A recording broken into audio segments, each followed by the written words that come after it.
Adventurers, welcome to the Elder Scrolls Lorecast. You are about to embark on, well, one of the deepest, weirdest lore adventures I think you could ever engage in, because the Elder Scrolls is probably some of the weirdest lore you will find in video games or in fantasy. I'm your host, Tom, or Robots, and Lotus of Doom would normally join me here, but I'm filling this in from the future in order to give you an understanding of how to engage with this show in order to get the most out of it. So the first thing you may have noticed is that it goes from episode 1 to episode 92. What's going on with that?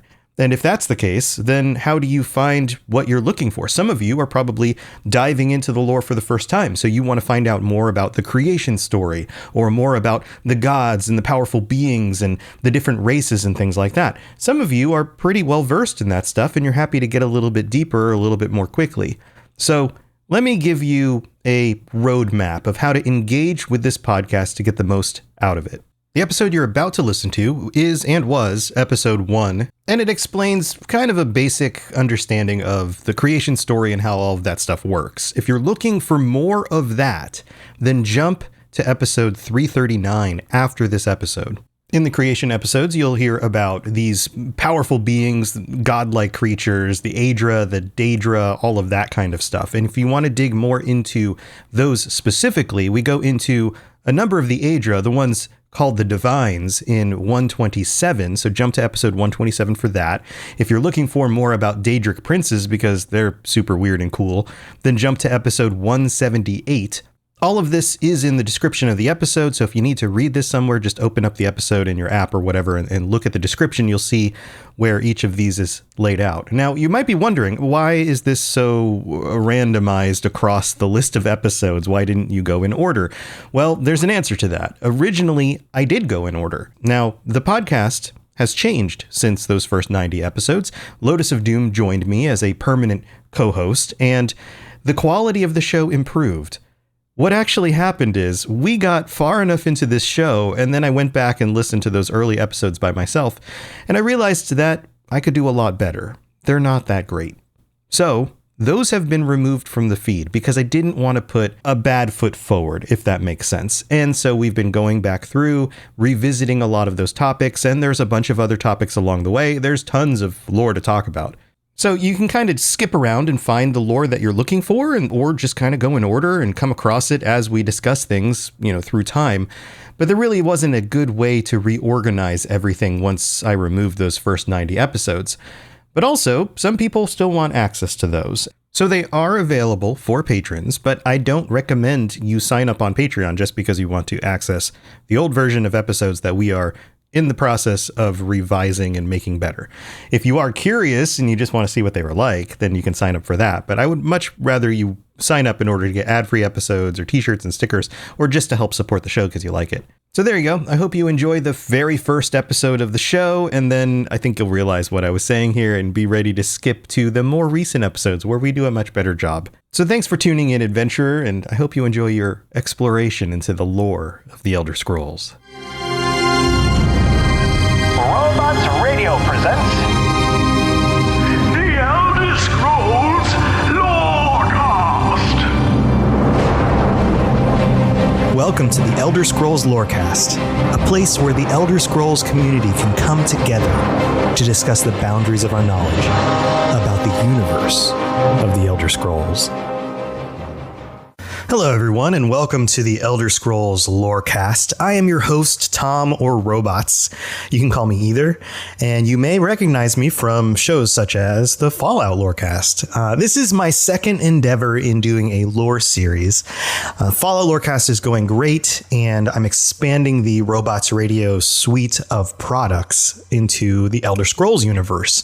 So this is the first episode. I want to give you a little bit of a background about me, who I am, what the point of the show is, and how this show is going to be different from other podcasts that are already available, because there's a lot of really great other shows out there. There's a lot of shows that already do lore.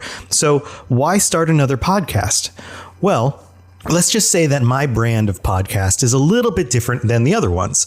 This show will be much more narrative focused and discussion oriented with the community. I'm doing the show as a singular host. Sometimes I'll have guests and things, but for the most part, I am your singular host, taking you on a thought experiment, let's say, where we explore some segment of lore in the Elder Scrolls universe, some of the background, some of the history, some of the nitty gritty details, some of the conflicting views, depending on the different races that told the stories, or, a variety of different things that create a little bit of a certain muddiness about what exactly happened in certain historical periods during the Elder Scrolls.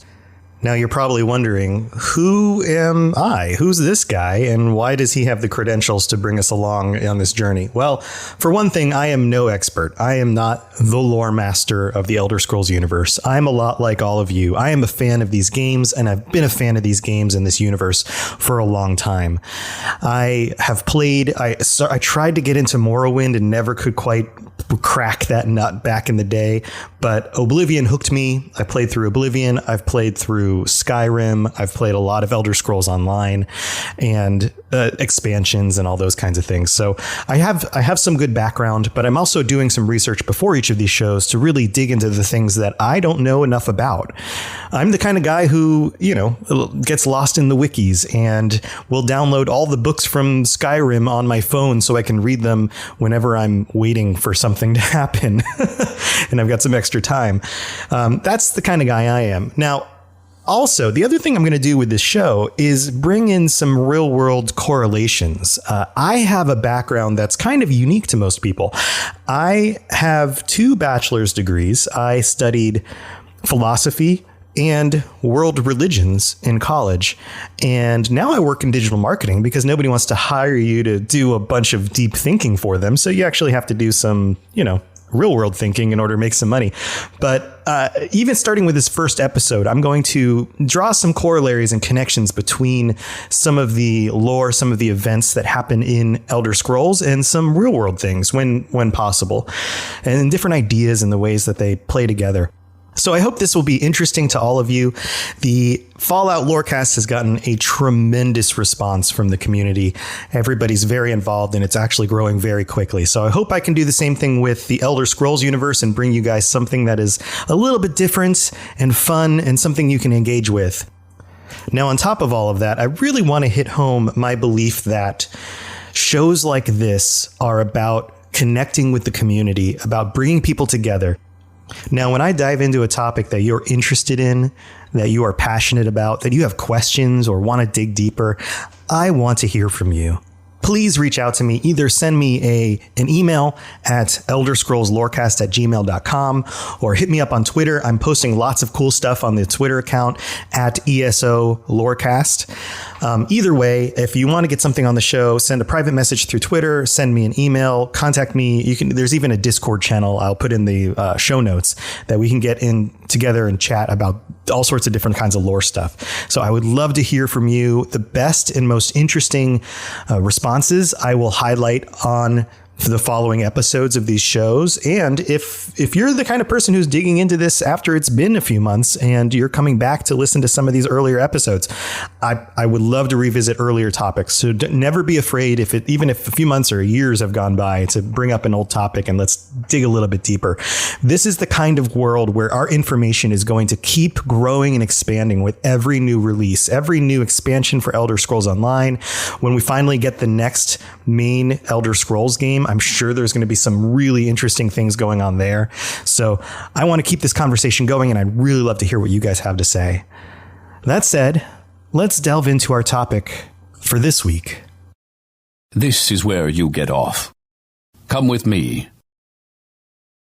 In the real world, every group of people have their own creation myth. It's something common across humanity. Every major people group, every major religion has some sort of story to represent figuratively, or in some cases, what they believe to be literally what happened at the very beginning of time. Even in science, we try to explore the very beginning of time because it's something we can measure back to. It's something that we can reach into with telescopes, visual and audio telescopes that send us all the way back to the origins of our universe. In this way, the Elder Scrolls is no different. But what makes the Elder Scrolls universe even more like our own is that it was created by many voices. Every creation myth, whether we're talking about the Bible, the Hindu texts, or even the Native Americans, contains stories that were pulled together from multiple sources over a time period. No one of those stories was constructed by a single human individual in one place at one time with one cohesive storyline. And the Elder Scrolls is very similar to that. In fact, in Lawrence Schick's recent letter to the community, Lawrence Schick is the lore master of Elder Scrolls Online at ZeniMax. And he's retiring. He's moving on for, as he states, family reasons. And I wish him the best of luck, because that is an awesome job, Lawrence. And we've been blessed to have somebody as interesting as you overseeing this community. Now, in his letter, he wrote specifically to us. And he noted that, and I'll read directly from his letter, Tamriel is an unusual fantasy world setting in that it was created over time by many different contributors rather than by one single vision.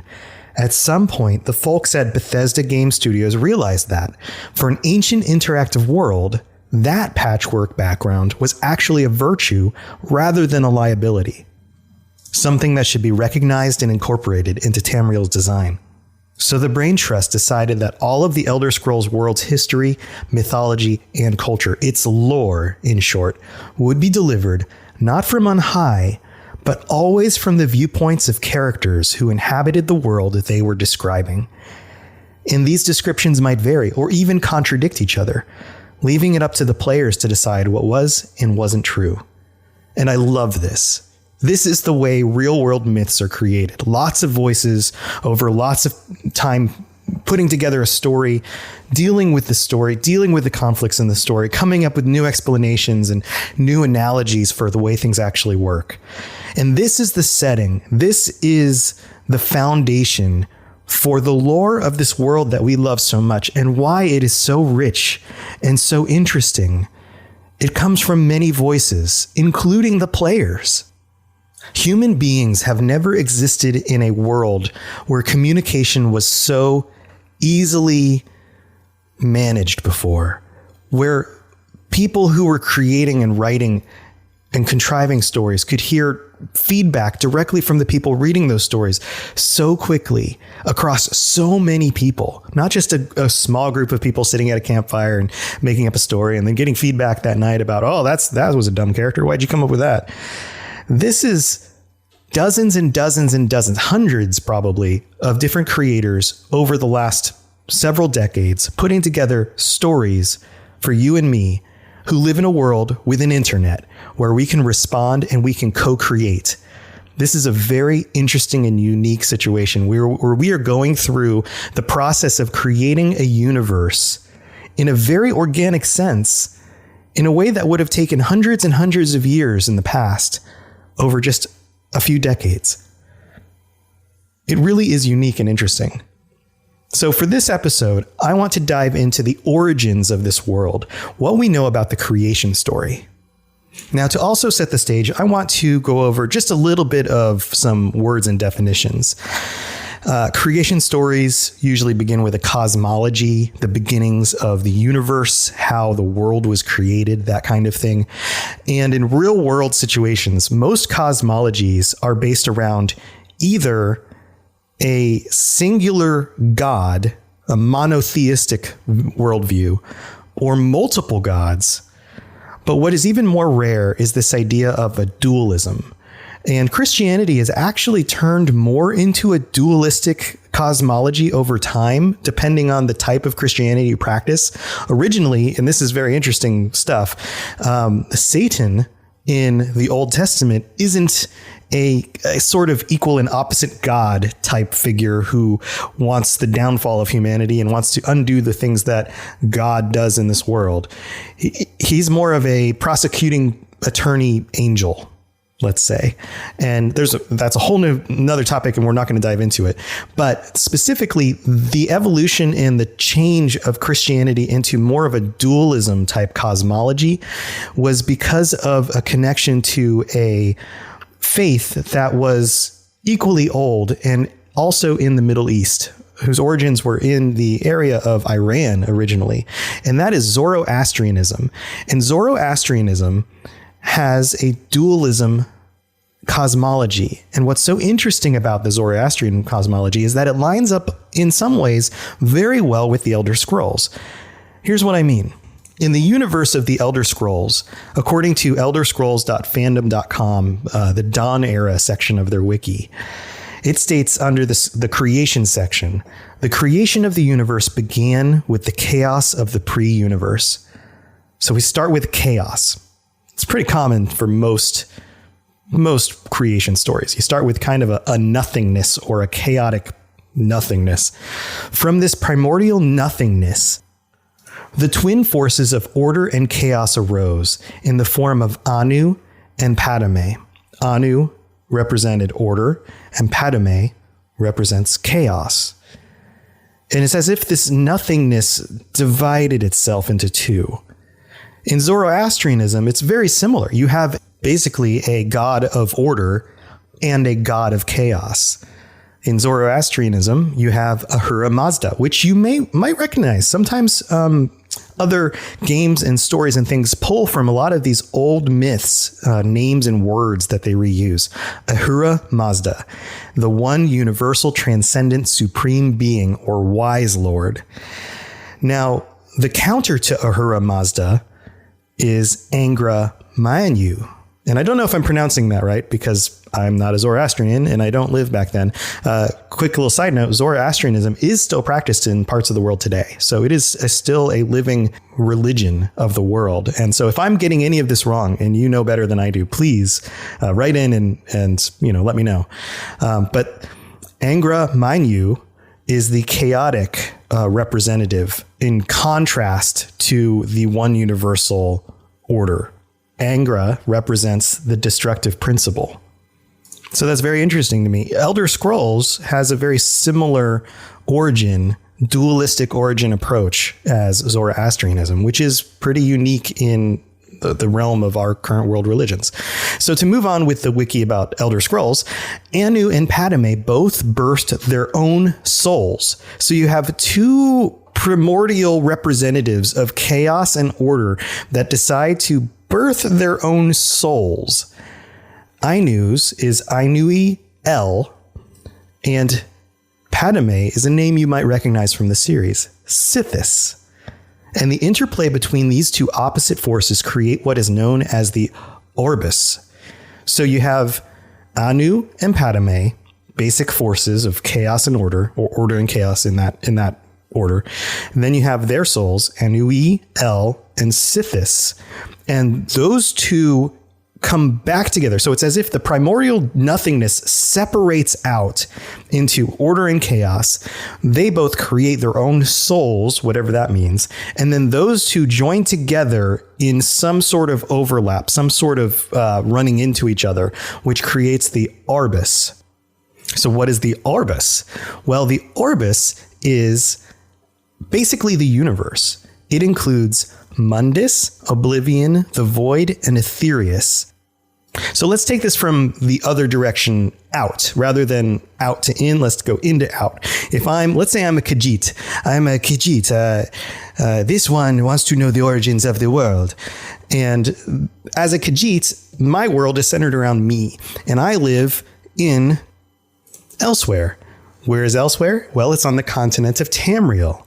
Where is Tamriel? It is on the planet of Nirn. Nirn is within Mundus, the mortal plane, and outside of Mundus is Oblivion. Think of Oblivion as the darkness of night. And then peeking through Oblivion are little holes to things like the sun and stars. Those exist in Aetherius. And beyond Aetherius, there's the void. All of this is Arbus. basically all of the things that we can experience as mer or man or beast is Arbus. And Arbus is the place where Anuiel and Sithis interact. And it's what they created together through their interaction. So it's really interesting here. You have the separation of a void into two separate entities that create their own souls, which re-interact and create a something. And you have this whole process that basically creates a something, right? Now, how do you get back to understanding what was there before all of this? Well, that's a good question. That's why this is myth, right? Now, after the creation of Arbus, the wiki goes on to explain that other beings began to form from the void. The first among these were Ariel, again, same name, but a being this time, and Lorcan, who were both the birth souls of Anuiel and Sithis, respectively. So the soul of Anu is Anuiel, and he births himself, Anuiel, and the soul of Padme is Sithis, who births Lorcan.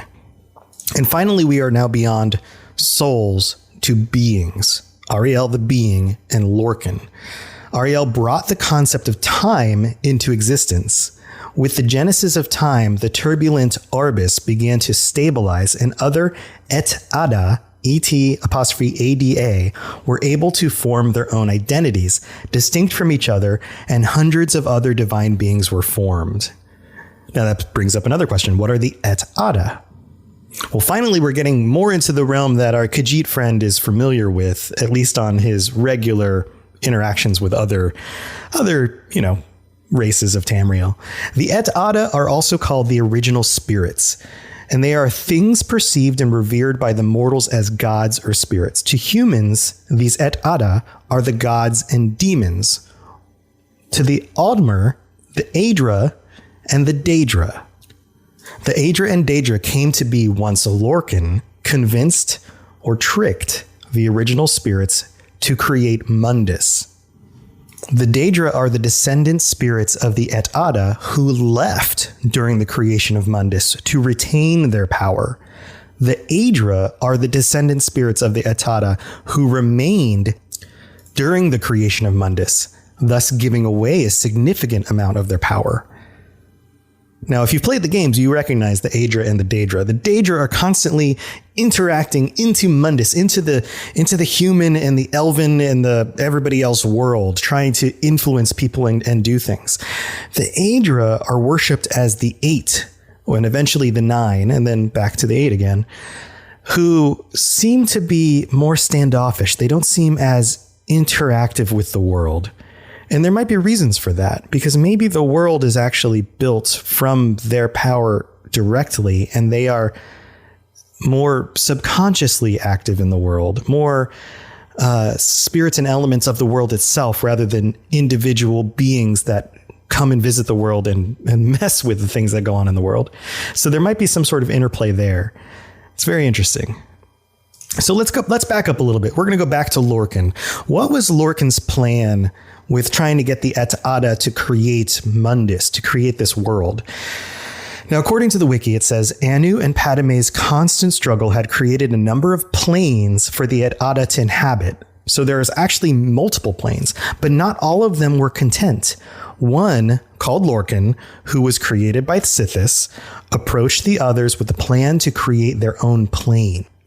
He proposed the creation of what would become the mortal plane, Mundus, and its population with beings of the et ada's creation, man, mer, and beast. Lorcan managed to convince a number of his peers to aid him in his plan, including Ariel, the soul of Ariel.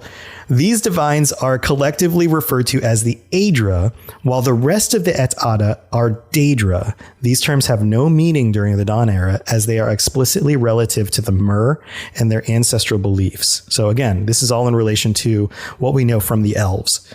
These Aedra began to form the mortal plane, but soon realized that they were being tricked. Although Anu and Padme were infinite, the et ada were not. They realized that they were giving up parts of themselves to form this new world, something Lorcan, according to Mer tradition, was fully aware of. During this process, Lorcan's heart was removed and made into a magical stone. Now that's a whole nother story that we can get into. So it goes on to explain the departure of the gods. Many of the gods departed the mortal plane before it was complete.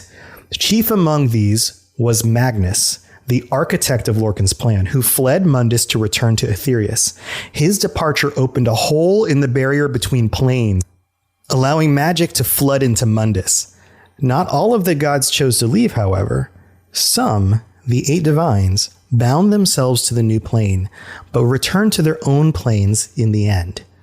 These became the gods of many of the new inhabitants of the world, and were seen from Nirn as planets in the night sky.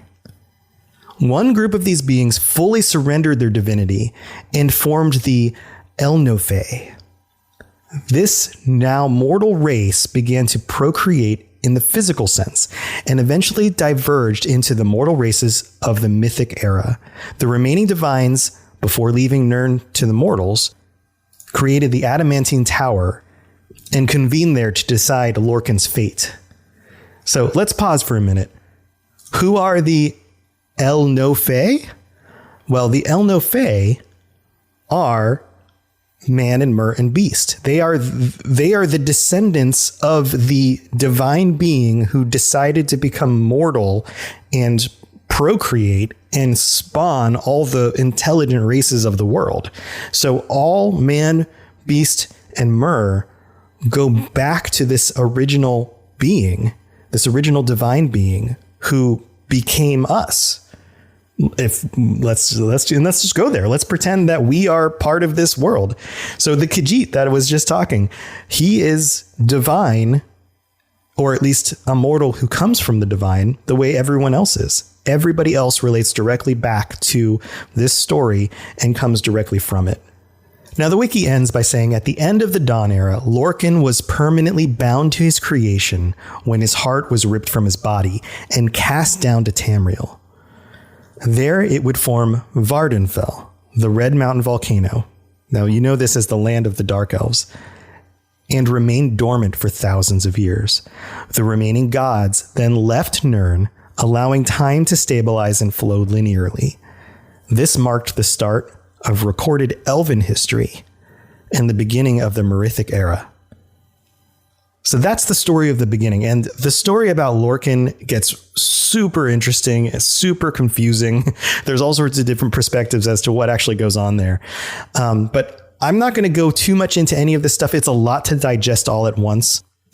If you need to go back and re-listen to some of this in order to make sure that you get it all straight, I don't blame you. You may want to listen a few times to each of the parts to understand all the connections to the parts. But in general, if you're looking at it from the view of the Khajiit up, the Khajiit is related to the divine being who helped make all men and mer and beasts. And that divine being is part of a bigger system that moves out into the souls of chaos and order. And then chaos and order itself. So everything connects back. The skies are marked with numberless sparks, each a fire, and every one a sign. At Eero, we believe it's time to get more Wi-Fi from your Wi-Fi. Introducing Eero Pro 7, bringing you Wi-Fi at the speed of life. And Eero 7, your entry to Wi-Fi 7. Discover our newest generation of routers on Eero.com. They say it's all about the journey and not the destination. Clearly, they haven't taken a road trip to Daytona Beach. This summer, hit the road and beach on. Plan your trip at DaytonaBeach.com/roadtrip. Come to me with questions. I know our history almost as well as Vignar by now. Except I can remember it. Yes, you're entirely brilliant. Conquering madness and all that. Blah, blah, blah, blah, blah. So this is the part of the show where I would usually answer questions and read some of the correspondence you guys send in, but it's the first episode, so I don't actually have any. The other thing I wanted to mention, since we don't have any letters today, is another correlation.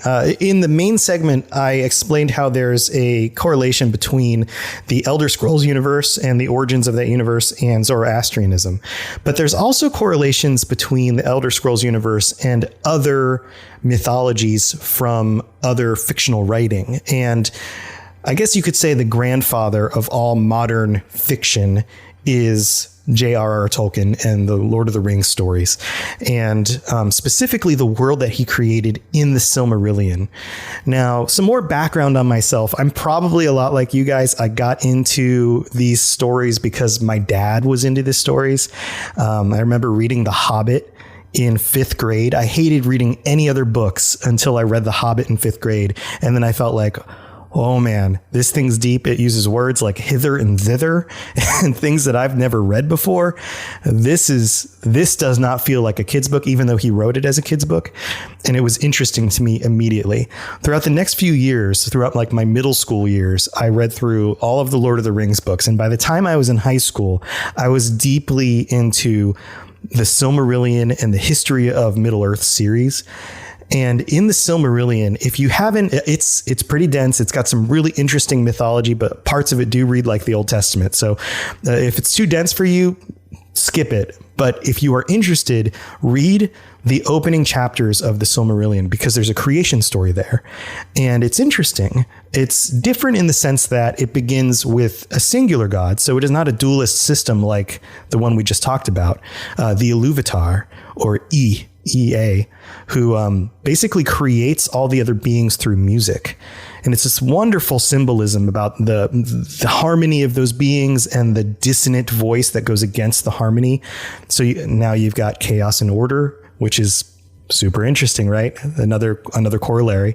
And then throughout the story, you end up with the beings inhabiting a world, and the creature, the god of chaos, basically, who is Melkor or Morgoth, comes into the world and is eventually defeated, and it is thrown down.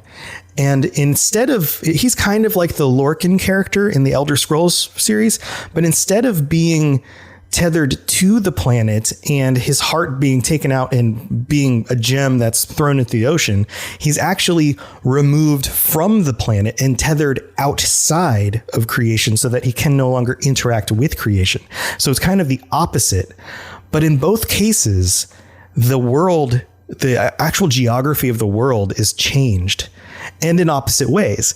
In the Elder Scrolls, Lorcan's heart is thrown into the sea and a volcano forms that creates the island of Vardenfell.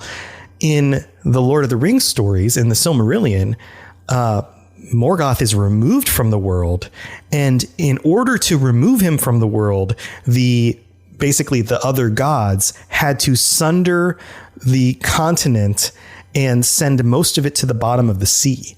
So it's like exact opposites. So if you're interested in this stuff, I highly recommend, if you haven't yet, check out some of that stuff. Just one other side note before I go. If there are some really interesting developments in these games, in updates to Elder Scrolls Online or announcements about the next Elder Scrolls main game, I might bring those up during one of the later segments of the show. But this is not going to be a source for patch notes and those kinds of things. There's lots of other places you can go for that stuff, and people who are doing that a lot better than I am. A visitor. What brings you to visit Yagram Bagar, Mastercrafter, and last living dwarf? And he says to the man, "It's not a horker. That's my wife." I love that one. I would love to hear from you guys. ESO Lorecast on Twitter, so at ESO Lorecast, or Elder Scrolls Lorecast at gmail.com. Send me your stuff. If you do contact me on Twitter about something you want to specifically offer for reading in an episode, it helps if you send it via private message, because if you just mention me, it might get lost in the shuffle, because there's a lot of stuff that goes on there. Also, I want to highly recommend tuning into the ESO Lorecast Twitter feed, where I will be posting updates on some of the research I'm doing as I work on my content for each of the shows. There are lots of cool posts on there, some quotes and some things already up. So if you want some of that stuff popping up in your feed throughout the week, be sure to follow me on there. Also, one other place you can follow is on Twitch, and I didn't mention this yet in the show. Recently, I go by the name Robots. I used to stream a while ago. In fact, I would stream Skyrim and role play my character character, and he was afraid of horses and all sorts of crazy fun stuff. And then I stopped streaming for a bit, but recently I've had a lot of fun getting back into the streaming thing, but I changed the account name from Robots to Fallout Lorecast because that's the first new podcast I started, and I started out playing Fallout games. Now, I'm starting to get back into Elder Scrolls Online too, so I only have one Twitch account, so I'm going to use the same Twitch account. So it looks a little funny to play Elder Scrolls Online as Fallout Lorecast, but whatever. So all that's to say, if you want to hang out in the evenings, anytime after like 9 o'clock Eastern, most nights in the week, feel free to jump in there and check out what's going on. Lots of people are fans of both games too, so that works well as well. And I'd also love to get together and play games with you online or hang out during the stream. So if you want to group up with me in Elder Scrolls Online, I'm Robots on there. I'm also Robots in Fallout 76, if that's something that you are interested in. And other than that, if you want to support the show, there are a few very specific things you can do that will make the biggest difference. 1, tell a friend, or 10 or 100. If you have somebody that you like playing these games with, or who you know is also a fan of this universe, please let them know, hey, I'm listening to this new show. You should check it out. Elder Scrolls Lorecast. Second, we don't do any advertising. So that's the biggest thing. The next thing to do would be to rate and review the show on iTunes or whatever podcast app you're using. If it takes ratings and reviews, that goes a long way and is very, very important to helping get more people listening to the show. I'm going to take a pause. If you are from the Fallout Lorecast community and you rated or reviewed or helped promote that show, you guys are superstars. You are freaking amazing. You guys have been so helpful. I would love for some more of your support if I can be as bold as to ask for that. I know it's you doing a show like this, you rely a lot on the listeners. It's really mostly you guys. It's me taking some time to put the show together, but it's the sum total of everything else you guys do that makes this possible, because ultimately at the end of the day, this is something I'm doing for you guys. This is for the community. This is for us to interact and to share a thing together. And if there's nobody at the other end of this microphone, then there really isn't a reason to do it. So I'm eternally thankful for everybody's help and everybody's support and every little thing you can do to help me know that this is what you guys want and to keep doing it. So I appreciate that. I will see you guys again soon on our show next week. Talk to you later. Thanks for listening to the Elder Scrolls Lorecast. All sounds and music are owned by Bethesda Softworks or ZeniMax Studios, and no copyright infringement is intended. If you have something you'd like to contribute to the show, please reach out to us at elderscrollslorecast@gmail.com or on Twitter @ESO Lorecast. I really appreciate you listening, and I'd love to hear from you soon.